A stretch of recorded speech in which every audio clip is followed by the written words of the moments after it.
Hello दोस्तों, स्वागत है आपका आपके अपने चैनल दी एग्जाम हेल्पर में। दोस्तों, इस वीडियो में हम देखने वाले हैं जो आपका केबीएस जूनियर सेक्रेटेरिएट असिस्टेंट यानी कि जेएसए का जो एग्ज़ाम होने वाला है उसके लिए हमने हिंदी की क्लास आज से स्टार्ट कर दी है। ये आपकी हिंदी की जो क्लास फर्स्ट रहेगी, ठीक है। इसी तरीके से लगभग 10 से 12 क्लासेस रहेंगी जिसमें आपके सारे टॉपिक जो है कंप्लीट करा दिए जाएंगे। आज का जो हमारा टॉपिक रहेगा वो रहेगा वर्णमाला।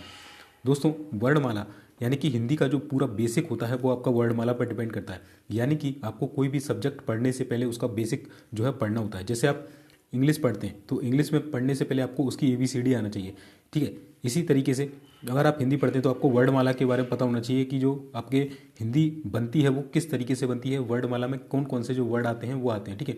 और ये पूरा जो टॉपिक है आपका वर्णमाला, जो बाकी के जो चैप्टर हैं आपके वो डिपेंड करेंगे, वो इसी टॉपिक पर डिपेंड करेंगे। इसलिए मैंने जो पहला टॉपिक है वो आपका वर्णमाला उठाया है। हमारा जो टारगेट रहेगा वो 20 आउट ऑफ 20 रहने वाला है दोस्तों। और बिल्कुल हम आपको एक सीट पक्की करके देने वाले हैं इसमें, और इसकी PDF भी आपको मिल जाएगी। वो आपको कहाँ मिलेगी वो मैं आपको वीडियो पे बता दूंगा, ठीक है, बीच में। तो वीडियो को पूरा और ध्यान से आपको देखना है।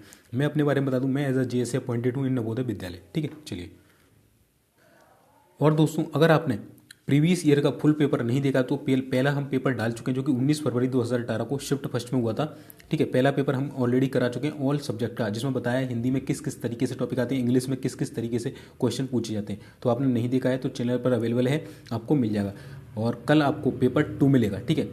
कल आपको पेपर 2 मिलेगा, आज पेपर फर्स्ट मिल चुका है। डेली आपको सुबह 9 बजे ये पेपर मिल जाया करेगा, ठीक है। टोटल 5 पेपर हम करने वाले हैं प्रीवियस ईयर के। ये सारे जो भी हैं आपको कहाँ मिलेगी, इसकी जो PDF चाहिए तो हमारे टेलीग्राम चैनल है, नीचे लिंक आपको डिस्क्रिप्शन मिल जाएगा, वहाँ से आप उसे ज्वाइन कर लेना। जो भी PDFs वगैरह जो भी आपका मटेरियल होगा वो, या भी कोई भी अपडेट दी जाएगी वो यहीं आपको टेलीग्राम पर दे दी जाएगी। और ये हमारी प्लेलिस्ट है KVS की। आप मेरे चैनल पर जाएंगे तो उसमें में से आपको जितने भी मेरे KVS के वीडियो होंगे JSA के, वो आपको एक ही जगह इस प्लेलिस्ट में मिल जाएंगे। तो इसे जो है आप चैनल पर जाकर फॉलो कर लीजिएगा, ठीक है। चलिए, और टोटल हम 5 पेपर करने वाले, ये 5 पेपर हैं, ठीक है, इस तरीके से। चलिए, और आपके लिए मैंने 45 डेज़ का प्लान बताया था कि किस तरीके से, जैसे मैंने क्लियर किया फर्स्ट अटेम्प्ट में, आप भी कर सकते हैं। तो ये स्टडी प्लान देख लेना अगर आपने नहीं देखा है। बेस्ट बुक्स टीचर्स क्या हो सकते हैं ये भी देख लेना। डिटेल सिलेबस बताया था हिंदी में कि क्या क्या पूछा जाएगा, प्रीवियस ईयर का कट ऑफ क्या रहा था, कितनी वैकेंसी थी, ठीक है। ये सारा कुछ बता रखा है ना। और मैंने कैसे निकाला ये सब कुछ बता रखा है। तो चैनल पर आप जाइए, वीडियोज़ अवेलेबल हैं KVS प्ले लिस्ट पर, जाके उसे देख लीजिए। और चैनल पर नए हो तो चैनल को जरूर सब्सक्राइब कर लेना और बेल के बटन को दबा देना, जिससे कोई भी मैं वीडियो डालूँ तो वो आप मिस ना कर सकें। तो चलिए, अब हम अपना जो टॉपिक है वो से स्टार्ट कर ले। दोस्तों, हमारा टॉपिक है वर्णमाला, ठीक है। ये मेरे हैंड रिटन नोट्स हैं, ठीक है। और इन्हीं में से मैंने आपको जो है मैक्सिमम स्कोर किया था इन्हीं में से, ठीक है। लगभग जो मेरा स्कोर है मैं आपको कभी दिखाऊंगा, ठीक है, क्या रहा था मेरा स्कोर। अगर टाइम मिलेगा तो मैं अपना जो स्कोर है वो आपके साथ शेयर कर दूंगा। चलिए, अब देख लेते हैं हम वर्णमाला। तो वर्णमाला क्या होती है, जो भी आपके वर्ड होते हैं ना, जैसे आ ए का खा गा, ये होती है आपकी वर्णमाला। तो इसमें भी आपके क्वेश्चन बनते हैं, डायरेक्ट आपसे क्वेश्चन पूछ जाते हैं। तो चलिए, सबसे पहले हम डेफिनेशन देख लेते हैं। आखिरकार जो वर्णमाला होती है उसकी डेफिनेशन क्या होती है। तो भाषा की सबसे छोटी मौखिक इकाई जो होती है वो ध्वनि होती है, ठीक है। जो मैंने हाईलाइट कर रखा है, आपसे ये पूछेगा बताइए भाषा की सबसे छोटी मौखिक इकाई क्या होती है, ध्वनि। जबकि सबसे छोटी लिखित इकाई क्या होती है, वर्ड। तो सबसे छोटी मौखिक इकाई यानी कि मुंह के द्वारा बोली जाने वाली, तो मुंह से हम क्या बोलते हैं, ध्वनि निकालेंगे, तो सबसे छोटी होगी ध्वनि। अगर वो पूछ ले कि जबकि ये बताइए कि सबसे छोटी जो लिखित इकाई होगी वो क्या होगी, यानी कि हम लिखते हैं तो क्या होते हैं, तो वर्ड लिखते हैं ना। सबसे पहले कोई भी आप, जैसे मैं अपना नाम लिखूँ राहुल, तो सबसे पहले मुझे रा बनाना पड़ेगा, यानी कि वर्ड मुझे लिखना पड़ेगा सबसे पहले। तो सबसे छोटी लिखित इकाई क्या होगी, वर्ड होगी, ठीक है। अब आपसे क्वेश्चन पूछा जाता है, ठीक है, ये नहीं देगा आपको ये नहीं बोलेगा कि लिखित बताइए या मौखिक बताइए, आपसे बोलेगा व्यवहारिक रूप में भाषा की सबसे छोटी इकाई क्या होगी, तो वो वाक्य कहलाती है, ठीक है। व्यवहारिक रूप में यानी कि जो आम बोलचाल की भाषा होती है उसमें जो भाषा की सबसे छोटी इकाई होती है वो वाक्य होती है। अब वाक्य की जगह यहाँ पर आपको वो वर्ड भी दे सकता है, ठीक है। तो ये अलग अलग क्वेश्चन के हिसाब से अलग अलग आपके आंसर होंगे, तो इसको ध्यान रखना, डायरेक्ट यहाँ से क्वेश्चन बनता है। चलिए, तो अब वर्णमाला देख लेते हैं। वर्णमाला की जो डेफिनेशन होती है वो क्या होती है, तो वर्णों की व्यवस्थित एवं क्रमबद्ध श्रृंखला वर्णमाला कहलाती है। यानी कि वर्णों की जो क्रमबद्ध श्रृंखला होती है, उनका एक पैटर्न होता है कि इस तरीके से उनका श्रृंखला होगा, इस तरीके से उनका क्रम होगा, उसे ही हम वर्णमाला कहते हैं। आपकी जो हिंदी की जो वर्णमाला है वो किस लिपि में लिखी गई है, तो हिंदी की जो वर्णमाला आपकी देवनागरी लिपि में लिखी जाती है, देवनागरी लिपि में, ठीक है। तो आपसे एक क्वेश्चन पूछा था, बताइए जो हिंदी आपकी लिखी है इसकी लिपि कौन सी है, तो देवनागरी लिपि हो जाएगी, ठीक है। 4 से 5 तरीके की लिपि होती है, ठीक है। चलिए, और जो आपकी इंग्लिश होती है वो किस लिपि में लिखी जाती है, तो इंग्लिश आपकी रोमन जो लिपि होती है उसमें लिखी जाती है, ठीक है। इसी तरीके से जो पंजाबी होती है वो किस में लिखी जाती है, तो आपकी जो पंजाबी है ये गुरुमुखी लिपि में लिखी जाती है। ठीक है, तो अलग अलग लिपि होती है। तो इसी तरीके से हिंदी को लिखने की एक लिपि होती है जिसे हम देवनागरी बोलते हैं। अब ये लिपि क्या होती है, तो हिंदी में हम एक पैटर्न फॉलो करते हैं। जैसे कि जो भी आप कुछ लिखते हैं, जैसे मान के चलिए मुझे ये लाइन लिखनी है, तो मैं क्या करूँगा, यहाँ से स्टार्ट करूँगा, ऐसे ऐसे स्टार्ट करूँगा और फिर मैं यहाँ से आ जाऊँगा। ठीक है, तो इसे हम बोलते हैं क्या, देवनागरी लिपि। इस तरीके से होता है। चलिए अब देख लेते हैं हम। मूलतः हिंदी में वर्णमाला की जो संख्या, वर्णमाला में जो वर्णों की संख्या होती है वो 52 या 49 होती है। ठीक है, तो आपको यहाँ पर क्या ऑप्शन टिक करना पड़ेगा जब आपके ऑप्शन में है, तो आपको पहला क्वेश्चन आएगा, बताइए हिंदी की जो वर्णमाला है उसमें वर्णों की संख्या कितनी होती है। आपको ऑप्शन देंगे ए, बी, सी और डी। आपको दे देगा पहली ऑप्शन 52 है, 53 है, 54 है, 55 है। तो आपको क्या लगाना पड़ेगा, 52। अगर आपको दे दे 52 है, 49 है, 53 है, 54 है, तो अब क्या लगाएंगे, अब दोनों ऑप्शन आ गए। ठीक है, 52 भी आ गया, 49 भी, तो अब क्या लगाएं, तो अब आपको यहाँ पर 52 चूज़ करना पड़ेगा। अगर आपको ऑप्शन दे दे कि ए में 49 है, 48 है, 47 है और 53 है, तो अब क्या लगाएंगे, तो अब आप 49 लगाएंगे। ठीक है, तो अगर दोनों आते हैं तब आपका 52 सही होगा, अकेला आता है तो 52 सही होगा, और अकेला 49 है तो अकेला 49 सही होगा। ठीक है, तो दोनों ही सही होंगे। आपको जो क्वेश्चन फ्रेमिंग होगी वो आपको देखना पड़ेगी। ठीक है, दोनों आते हैं तब ये वाला जिस पर टिक है वो सही होगा। ठीक है, चलिए अभी मैं आपको गिना के बताऊंगा 52 किस तरीके से होते हैं। चलिए, तो ये मैंने बता दिया वर्णमाला की डेफिनेशन क्या होती है। इस जो वर्ण आपकी जो वर्णमाला होती है इसमें दो प्रकार के स्वर होते हैं। ये दो प्रकार के जो वर्ड होते हैं वो होते हैं, पहले होते हैं आपके स्वर वर्ण, दूसरे होते हैं आपके व्यंजन वर्ण। स्वर वर्ण में कौन से आते हैं, आ, ई। व्यंजन वर्ण में कौन से आएंगे, का, खा, है ना, गा, घा, ये आपके व्यंजन वर्ण में आ जाते हैं। स्वर वर्ण, स्वर वर्ण क्या होते हैं, तो ऐसे वर्ण जिनका उच्चारण बिना किसी अवरोध के स्वतंत्रता पूर्वक किया जाए स्वर वर्ण कहलाते हैं। ये मुख्यतः 3 प्रकार के होते हैं। कौन कौन से, मूल या ह्रस्व स्वर, दीर्घ स्वर और संयुक्त स्वर। ठीक है, तो स्वर वर्ण क्या होते हैं, ऐसे वर्ण जिनका उच्चारण बिना किसी अवरोध के स्वतंत्रता पूर्वक किया जाए स्वर वर्ण कहलाते हैं। ये मुख्यतः 3 प्रकार के होते हैं। ठीक है, तो स्वर वर्ण यानी कि अब जब आप आ ए ई उ बोलते हैं तो आपको आपकी जो जीभ है वो किसी भी तरीके से टच नहीं होती कहीं पे भी। जैसे आ ई उ ए ऐ आप बोल के देखिए, आपकी जीभ जो है वो कहीं पर भी टच नहीं होगी, यानी कि कोई भी अवरोध उसमें नहीं होगा। ठीक है, और जो आपके स्वर होते हैं वो 3 प्रकार के होते हैं, मूल या ह्रस्व स्वर, दीर्घ स्वर और संयुक्त स्वर। आपसे ऑप्शन में पूछेगा बताइए कि निम्न में से कौन सा मूल स्वर है, निम्न में से कौन सा संयुक्त स्वर है, निम्न में से कौन सा दीर्घ स्वर है, तो आपको ये पता होना चाहिए। तो हम देख लेते हैं सबसे पहले मूल स्वर हम किसे कहते हैं। तो ऐसे स्वर वर्ण जिनके उच्चारण में कम समय लगता है तथा कम वायु का प्रयोग होता है मूल स्वर कहलाते हैं। ठीक है, तो क्या होते हैं मूल स्वर, ऐसे स्वर वर्ण जिनके उच्चारण में कम समय लगता है तथा कम वायु का प्रयोग होता है मूल स्वर कहलाते हैं। कैसे कैसे, अ, ई, उ, ऋषि। ठीक है, तो ये 4 वर्ड जो होते हैं आपके मूल में आ जाते हैं। किस में आते हैं, मूल में। कौन से, आ, ई, उ और ऋषि। अब इसमें कम समय कैसे लग रहा है, तो आप देख बोल के देखिए, कितना समय लगा, ई बोली ई, तो कितना समय लगा, थोड़ा समय लगा ना, है ना, और कम वायु भी प्रयोग हुई, जैसे ई, उ। ठीक है, इस तरीके से तो आपको बोल के देखना है हर चीज़ों को। चलिए, आपसे पूछेगा बताइए निम्न में से कौन सा मूल स्वर है, तो ये 4 होते हैं। आपको इन चारों में से कोई ऑप्शन में दिख जाएगा तो उसे आप टिक कर देंगे। अब देखते हैं दीर्घ स्वर क्या होते हैं। तो ऐसे स्वर वर्ण जिनके उच्चारण में ह्रस्व से अधिक यानी कि दुगना समय लगता है वह दीर्घ स्वर कहलाते हैं। तो मूल स्वर जो होते हैं आपको उसको ही आप क्या बोलते हैं, ह्रस्व स्वर बोलते हैं। ऊपर लिखा हुआ है मूल या ह्रस्व एक ही होता है। ठीक है, तो अब मूल में क्या लग रहा था, कम समय लग रहा था, तो दीर्घ में, दीर्घ यानी ज़्यादा होता है तो इससे तो थोड़ा ज़्यादा ही लगेगा। तो ऐसे स्वर वर्ण जिनको उच्चारण में ह्रस्व से अधिक यानी कि लगभग डबल समय लगता है वे दीर्घ स्वर कहलाते हैं। अब कैसे कहलाएंगे, आ, ई, ऊ। अब दोनों को बोल के देखो, आप छोटा बोलो बड़ा बोलो तो आपको ज़्यादा समय इसमें लगेगा और ज़्यादा वायु का प्रयोग करना पड़ेगा। देखिए, छोटा बोली अब बड़ा बोली आ, छोटी बोली ई, बड़ी बोली ई। ठीक है, तो ज़्यादा समय किसमें लग रहा है, इसमें। तो इसलिए दीर्घ स्वर आपके कहलाते हैं। ठीक है, आपसे पूछेगा बताइए निम्न में से कौन सा दीर्घ स्वर है, तो ये आपके ऑप्शन में रहेंगे तो आप इसे टिक कर देंगे। अब ये बनते कैसे हैं आपके दीर्घ स्वर, अभी ये भी हम देखने वाले हैं, क्योंकि जो आप संधि पढ़ेंगे, संधि, तो संधि जब आप पढ़ेंगे तो आपको ये जो है चीज़ आना चाहिए, तभी आप संधि सीख पाएंगे। तो मैं आपको थोड़ा सा आइडिया देता हूँ जो आपके दीर्घ स्वर है वो कैसे बनते हैं। दीर्घ स्वर देखिए कैसे बनेंगे, छोटा बड़ा प्लस छोटा बड़ा। हम इनको जोड़ेंगे, सबसे पहले इसको उठाएंगे, इससे जोड़ेंगे, यानी कि आ को आ से जोड़ेंगे। ठीक है, यहाँ पर मैं दिखाता हूँ, आ को आ से जोड़ेंगे तो बनेगा बड़ा, और फिर इस आ को हम पीछे वाले आ से जोड़ेंगे तो अ प्लस आ, फिर भी बड़ा आ मिलेगा। इस आ को इससे जोड़ेंगे तब भी आ प्लस आ मिलेगा, और इस बड़े आ को बड़े आ से जोड़ेंगे तब भी मिलकर बड़ा आ बनेगा। तो इस तरीके से जो आपके हैं ये दीर्घ स्वर बनते हैं। इसी तरीके से ई देखिए, तो छोटी ई को छोटी से मिलाएंगे तो ई बनेगा, छोटी को बड़ी से मिलाएंगे तो बड़ी ई बनेगा, बड़ी ई को छोटी से मिलाएंगे तो बड़ी ई बनेगा, और बड़ी ई को बड़ी ई से मिलाएंगे तब भी आपका बड़ी ई ही बनेगा। छोटे ऊ को छोटे ऊ से तो बड़ा ऊ, छोटे ऊ को बड़े ऊ से तो बड़ा ऊ, बड़े ऊ को छोटे ऊ से तो बड़ा ऊ, और छोटे बड़े ऊ को बड़े ऊ से मिलाएंगे तो बड़ा ऊ बनेगा। ठीक है, तो आप इसको नोट करिएगा, जब आप संधि पढ़ेंगे तो आपको ये बहुत ज़्यादा काम आने वाला है। चलिए नेक्स्ट है हमारा संयुक्त स्वर। तो यहाँ पर हमने 2 स्वर पढ़ लिए थे, मूल या ह्रस्व स्वर, दीर्घ स्वर और संयुक्त स्वर। तो हम तीसरा देखने वाले हैं संयुक्त स्वर। संयुक्त स्वर क्या होता है? ऐसे स्वर वर्ण जिनकी रचना 2 स्वरों से मिलकर हुई हो वे संयुक्त स्वर कहलाते हैं। अब संयुक्त का क्या होता है? संयुक्त यानी ज्वाइंट, ज्वाइंट का मतलब क्या? 1 + 1 2 है ना, तो यही बोल रहा है वो, ऐसे स्वर वर्ण जिनकी रचना 2 स्वरों से मिलकर हुई हो वे संयुक्त स्वर कहलाते हैं। जैसे ए आई ओ और औ, ए आई ओ और औ ये आपके संयुक्त स्वर कहलाते हैं। आपको ऑप्शन पूछे बताइए निम्न में से कौन सा संयुक्त स्वर है, तो ए आई ओ औ आपको ऑप्शन में दिखेंगे, आपको टिक कर देना है। अब ये बनते कैसे ये भी हम देख लेते हैं। जैसे आपका दीर्घ स्वर बनना था ना, उसी तरीके से ये भी बनते हैं। अब आपको ए बनाना है तो कैसे बनाएंगे? तो छोटे या बड़ा, छोटा आ या जो बड़ा आ होता है आपका, उसमें अगर आप छोटी ई या बड़ी ई ऐड करेंगे तो आपको ए मिलेगा। अब कैसे ऐड करेंगे? तो छोटे आ को उठाइए, इन दोनों से मिला दीजिए इस तरीके से। छोटे आ को उठाया, ई से मिलाया तो ए बन जाएगा। छोटे आ को उठाया, बड़ी ई से मिलाया तो ए बन जाएगा। बड़े आ को छोटी ई से मिलाया तो ए बनेगा। बड़े आ को बड़ी ई से मिलाया तो आपका आई बन जाएगा। ठीक है, और अगर आ को आ से ही मिलाया तो बड़ा आ बनता है। अगर आ को ई से मिला देंगे तो हम ए हमारा मिलता है। ठीक है, अब आई कैसे मिलेगा? तो जब छोटे आ को आप ऊ से मिलाएंगे, छोटे आ को ऊ से मिलाएंगे तो ये वाला है, सॉरी ये आई आपका ये वाला है। ठीक है, आई ये वाला है। उससे पहले हम देखेंगे ऊ कैसे बनेगा। तो आई बनाने के ए बनाने के लिए आपको ई बनाना पड़ेगा, और ओ बनाने के लिए आपको ऊ मिलाना पड़ेगा, किसमें? छोटे आ और बड़े आ में। तो छोटे आ में जब छोटा ऊ मिलाएंगे तो ओ बनेगा, छोटे आ में बड़ा ऊ मिलाएंगे तब भी ओ बनेगा, बड़े आ में छोटा ऊ मिलाएंगे तब भी ओ बनेगा, बड़े आ में बड़ा ऊ मिलाएंगे तब भी ओ बनेगा।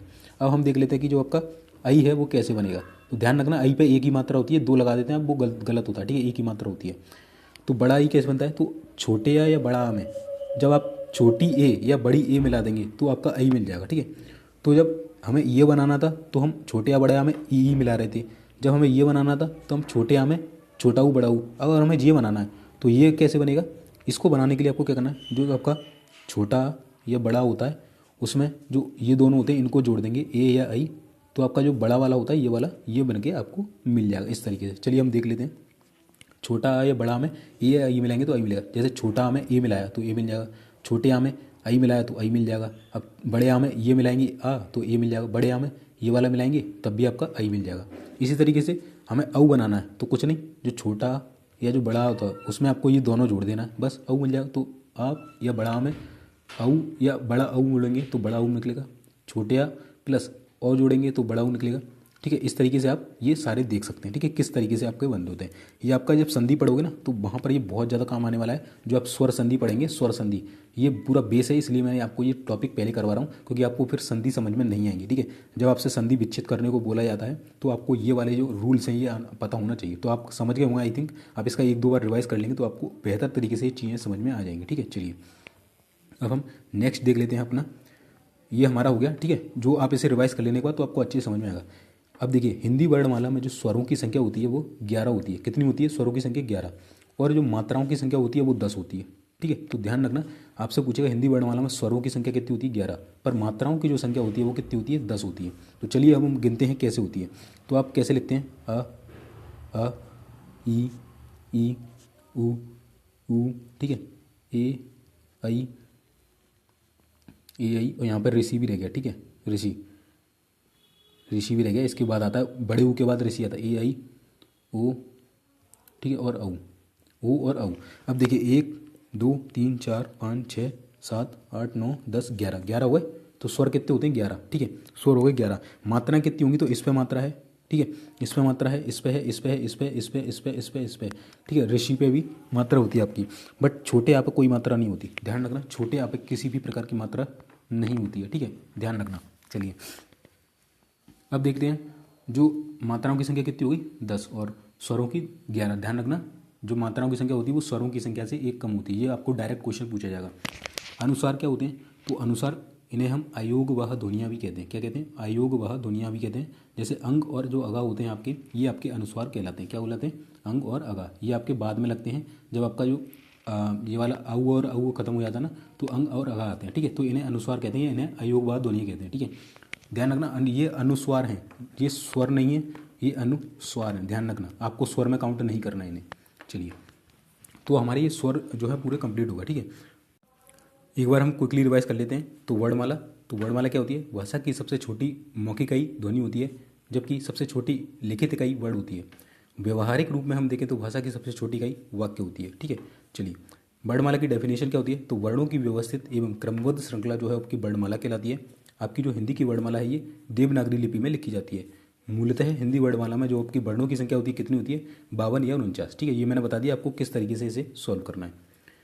आपकी जो वर्णमाला होती है इसमें दो प्रकार के वर्ड होते हैं, एक होते हैं स्वर वर्ण, दूसरे होते हैं आपके व्यंजन वर्ण। स्वर वर्ण क्या होते हैं? तो स्वर जो वर्ण होते हैं आपके ऐसे वर्ण होते हैं जिनका उच्चारण बिना किसी अवरोध के स्वतंत्रता पूर्वक किया जाए, वे स्वर वर्ण कहलाते हैं। ये मुख्यतः तीन प्रकार के होते हैं, मूल या ह्रस्व स्वर, दीर्घ स्वर और संयुक्त स्वर। मूल या ह्रस्व में छोटा छोटा आ, ई और ऊ आ जाएंगे। दीर्घ स्वर में आपके, ठीक है, छोटा आ, छोटी ऊ और ऋषि आएंगे मूल या ह्रस्व स्वर में। दीर्घ स्वर में आपके बड़ा, बड़ी, बड़ा ऊ आएंगे। और आपका जो संयुक्त स्वर होता है उसमें आपका ए, आई, ओ और औ आ जाएंगे। और ये मैंने बता दिया आपको कैसे कैसे ये बनते हैं। ठीक है, ये हो जाएगा संयुक्त स्वर। चलिए हिंदी वर्णमाला में स्वरों की संख्या कितनी होती है? तो 11 होती है। और मात्राओं की संख्या कितनी होती है? तो 10 होती है, एक कम होती है। ठीक, ध्यान रखना। इसके बाद अनुस्वार कौन कौन से होते हैं? तो अंग और अगा को हम क्या बोलते हैं? अनुस्वार बोलते हैं, या इन्हें आयोगवाह ध्वनियाँ भी हम कहते हैं। चलिए, तो हमारा स्वर हो गया कंप्लीट। अब आते हैं हम व्यंजन में। तो व्यंजन वर्ड, व्यंजन वर्ड क्या होते हैं? तो ऐसे वर्ड जो उच्चारण की दृष्टि से स्वतंत्र नहीं हैं, अर्थात वे ध्वनियाँ जिन्हें स्वर की सहायता के बिना नहीं बोला जा सकता है, व्यंजन कहलाती हैं। हिंदी वर्णमाला में मूल व्यंजनों की जो संख्या है वो 33 है। ठीक है, तो ध्यान रखना, आपको ये वर्ड ध्यान रखना है। आपसे पूछेगा स्वरों की संख्या कितनी है? 11, मात्राओं की संख्या कितनी है? 10, व्यंजन की संख्या कितनी है? 33। ठीक है, इस तरीके से आपको ये काउंट करना पड़ेंगे। ठीक है, हम लास्ट और टोटल, अगर आपसे पूछे टोटल वर्ड की संख्या कितनी है तो वो 52 है। ठीक है, अब मैं लास्ट में गिनाऊंगा किस तरीके से 52 होते हैं। ठीक है, तो ध्यान रखना ये अलग अलग रहता है। तो व्यंजन की संख्या कितनी होती है? 33। और इसकी डेफिनेशन क्या थी कि ऐसे वर्ड जो उच्चारण की दृष्टि से स्वतंत्र नहीं है, अर्थात वे ध्वनियाँ जिन्हें स्वर की सहायता के बिना नहीं बोला जा सकता, व्यंजन कहलाती है। यानी कि इनमें स्वर की सहायता लेना पड़ती है। जैसे आप बोलिए का, बोलिए का, तो पीछे क्या आ रहा है? आ का साउंड आ रहा है। जैसे का, आ का साउंड निकला है। तो अब जो आपका का होता है इसे हम कैसे तोड़ते हैं? तो का को तोड़ने का फॉर्मूला होता है, इसी से आपकी संधि बनती है। का को कैसे तोड़ेंगे? तो आधा हलंत लगा देंगे तो जो होगा आधा का, प्लस इसमें छुपा होता है एक छोटा आ। तो इस तरीके से आपका बनता है क। ठीक है, तो इसमें क्या स्वर इंक्लूड है, बिना स्वर के आप नहीं बोल सकते। ठीक है, इसे आपको बोलेंगे की बोलना है, की। तो ये कैसे बनेगा? का पे हलंत और बड़ी की मात्रा इसमें जुड़ी हुई है। ठीक है, तो ऐसे बोलेंगे की। तो ध्यान रखना व्यंजन कैसे बनते हैं आपके, आप समझ गए होंगे। ठीक है, स्वर की सहायता, स्वर की मदद लेके आपके व्यंजन बनाए जाते हैं। अब देख लेते हैं व्यंजनों को निम्न भागों में बांटा गया है। जैसे आपके स्वर थे ना, मूल, ह्रस्व और दीर्घ, इसी तरीके से आपके व्यंजनों को भी कुछ भागों में बांटा गया है। कौन कौन से भाग हैं? सबसे पहला है आपका स्पर्शी व्यंजन। स्पर्शी व्यंजन कौन कौन से होते हैं? तो मुख के भीतर व्यवस्थित भिन्न अंगों के परस्पर स्पर्श से जिन व्यंजन वर्णों का उच्चारण होता है उन्हें स्पर्शी व्यंजन कहते हैं। स्पर्शी क्या मतलब? जो आपके मुंह के भीतर जीभ है, दांत हैं, उनके आप जो कुछ बोलते हो, जैसे का बोल रहे हो, खा बोल रहे हो, चा बोल रहे हो, तो उसमें जीभ का कहीं ना टच होता है। इस तरीके से आपका वो इसको डेफिनेशन दी गई है कि स्पर्शी व्यंजन क्या होते हैं? तो मुख के भीतर व्यवस्थित भिन्न अंगों के परस्पर स्पर्श से जिन व्यंजन वर्णों का उच्चारण होता है उन्हें स्पर्शी व्यंजन कहते हैं। स्पर्शी व्यंजन की संख्या कितनी है? तो इनकी जो संख्या होती है वो 25 होती है और इन्हें 5 वर्गों में बांटा जाता है। ठीक है, कौन कौन से वो वर्ग हैं? 5 वर्ग में 5 होते हैं, तो आपके 25 हो जाएंगे। ठीक है, सबसे पहले आपका आता है का वर्ग। का वर्ग में कौन कौन से आते हैं? क, ख, ग, घ, अड़ा। ठीक है, इसी तरीके से चा वर्ग, चा, छ, जा, या। इसी से टा वर्ग, ट, ठ, ड, ढ, अड़ा, है ना। ता वर्ग, ता, थ, द, ना। पा वर्ग आएगा, पा, पा, बा, मा। इस तरीके से सिंपल है, आराम से याद हो जाएगा आपको। ठीक है, और का वर्ग में जो आते हैं आपको उन्हें बोलते हैं का, ख, ग, घ, अड़ा, और इन्हें हम कंठ व्यंजन बोलते हैं। क्या बोलते हैं? कंठ व्यंजन। स्पर्शी व्यंजन के अंदर हम जो 5 वर्ग होते हैं उसमें से का वर्ग जो होता है उसे हम कंठ व्यंजन बोलते हैं, कंठ व्यंजन।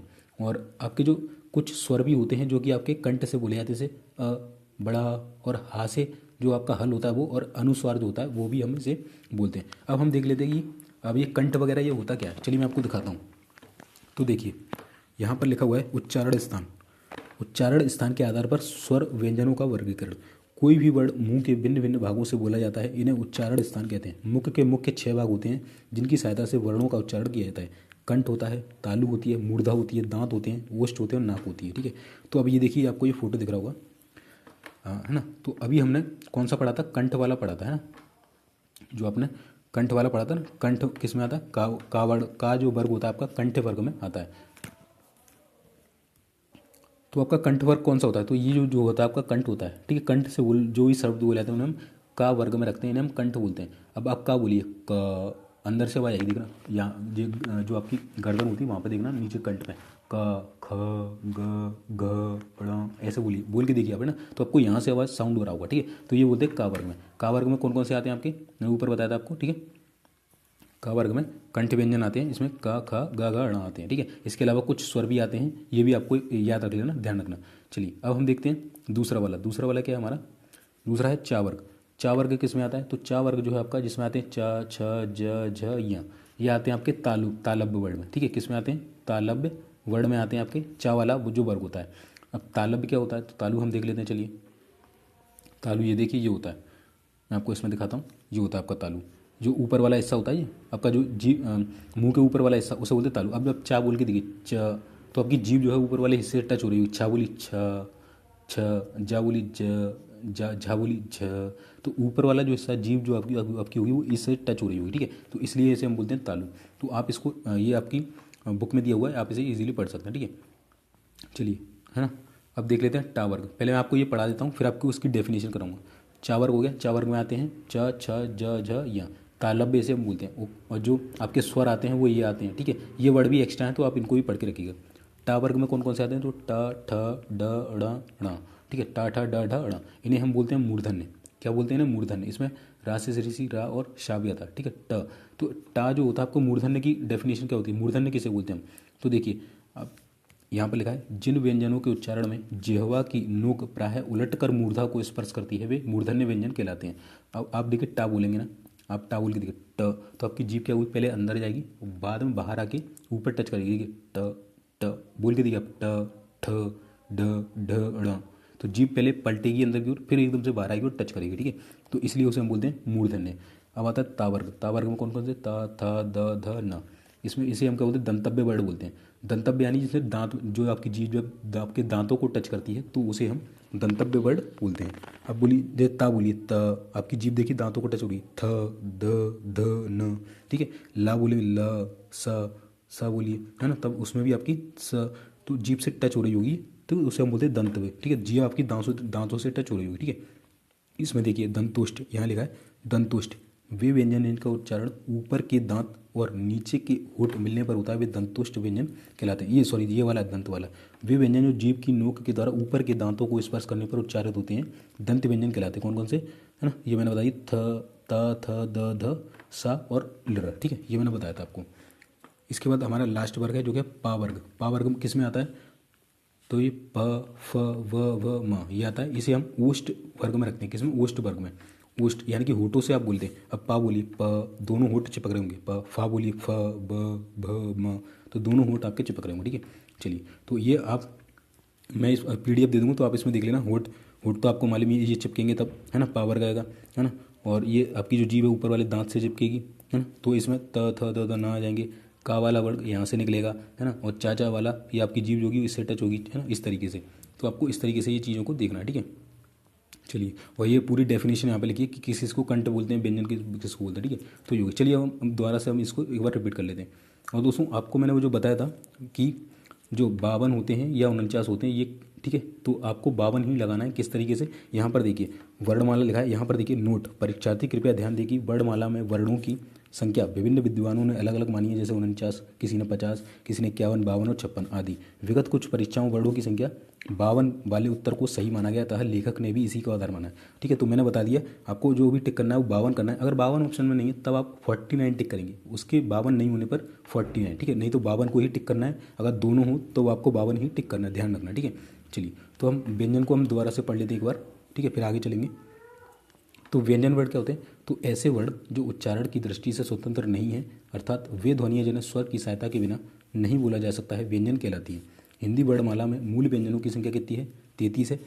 कितनी है, 33, ठीक है। व्यंजनों को निम्न भागों में बांटा गया। स्पर्शी व्यंजन, स्पर्शी व्यंजन क्या होते हैं, तो मुख के भीतर व्यवस्थित भिन्न अंगों के परस्पर स्पर्श से जिन व्यंजन वर्णों का उच्चारण होता है उन्हें हम स्पर्शी व्यंजन कहते हैं। इनकी संख्या कितनी है, 25। तो 33 में से 25 तो हमारे हुए, अब बचते हैं 8, 8 हम गिनने वाले भी, ठीक है। और इन 25 को भी 5 वर्गों में बांटा गया। 5 वर्गों में किससे, 5 5 करके 5 वर्ग होगा, ठीक है। जिसमें आपका पहला हुआ का वर्ग है, का में का खा गा गा णा, कंठ व्यंजन इसे हम बोलते हैं। ध्यान रखना, आपसे पूछेगा बताइए का वर्ग में गा आता है, इसे हम कौन सा व्यंजन बोलते हैं, तो कंठ व्यंजन बोलते हैं। इस तरीके से आपको देखना पड़ेगा, ठीक है। इसी तरीके से आपका जो चा वर्ग होता है उसे क्या बोलते हैं, तो चा वर्ग में चा छ ज झ या, इसे हम तालब में बोलते हैं। ये वाले भी वर्ड भी आते हैं, ये आप ध्यान रख लेना। बेसिकली ये पूछे जाते हैं, ये थोड़ा आपको देख लेना है। टा वर्ग में आते हैं ट ठ ड ढ अड़, इन्हें हम मूर्धन्य बोलते हैं। ता वर्ग में जो आता है आपका त थ द ध न, इन्हें हम दंतव्य बोलते हैं, दांतों का मदद होता है।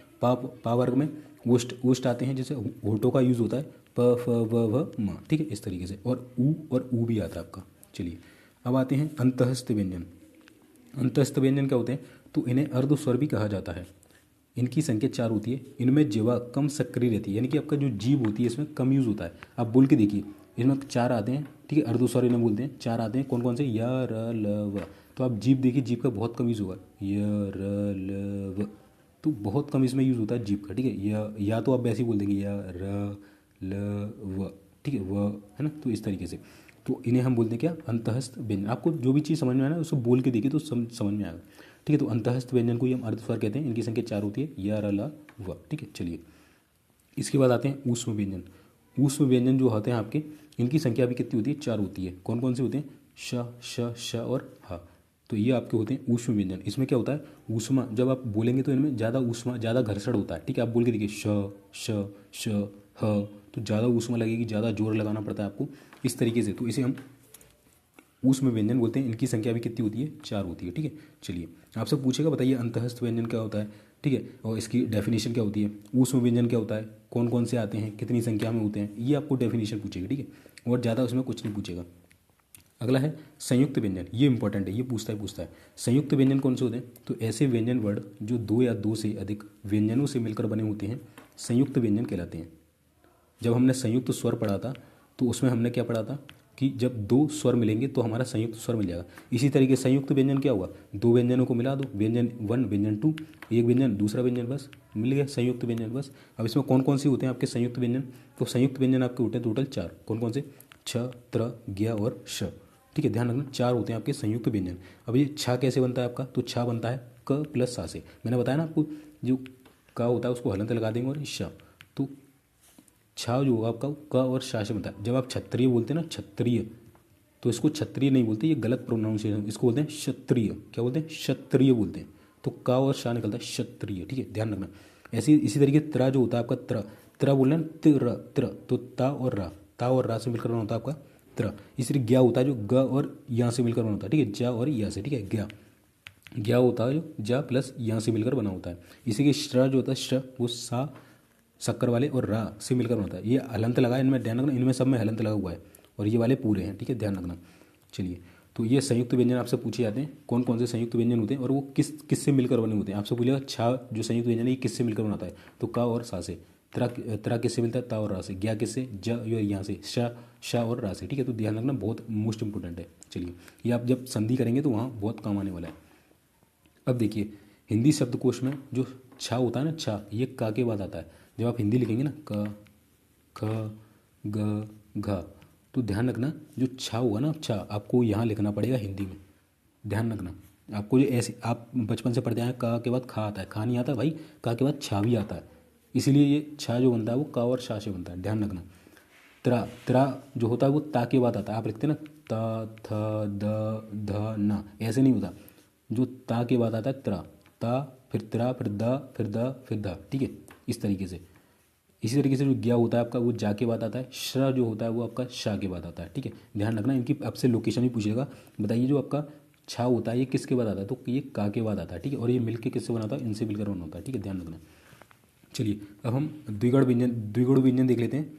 द्विगुण व्यंजन या अक्षिप्त व्यंजन हम किसे कहते हैं, तो द्विगुण या अक्षिप्त व्यंजन कौन से होते हैं, ढ और अण। अब इनमें क्या होता है, झटके से आपकी जो है जो जीभ है वो बाहर आती है, जैसे बोलिए ढ ढ ढ, तो एकदम झटके से बाहर आती है, तो इसीलिए हम उसको बोलते हैं अक्षिप्त व्यंजन, ठीक है, द्विगुण व्यंजन बोलते हैं। अब देख लेते हैं हम, जो मैंने आपको बताया था कि हिंदी वर्णमाला में 52 व्यंजन होते हैं, वो 52 वर्ड होते हैं, तो किस तरीके से होते हैं।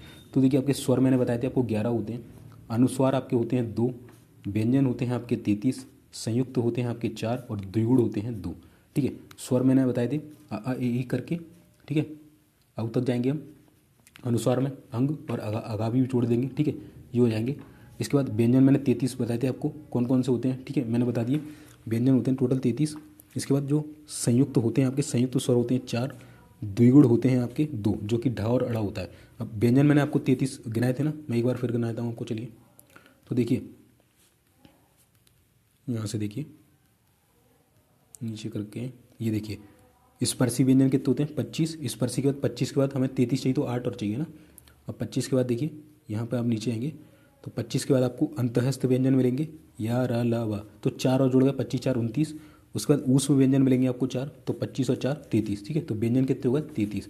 33 के बाद संयुक्त व्यंजन है, इन्हें अलग से रखा गया था, तो 33 और 4 जो हो गए हमारे, ठीक है, कितने हो गए आपके 37 और हमारे 11 स्वर थे प्लस 2 आपके क्या थे अनुस्वार थे, तो कितना हो गया 7 और 2 8 और 1 9 और ये 10, 3 और 1 4 और 1 50 हो गए।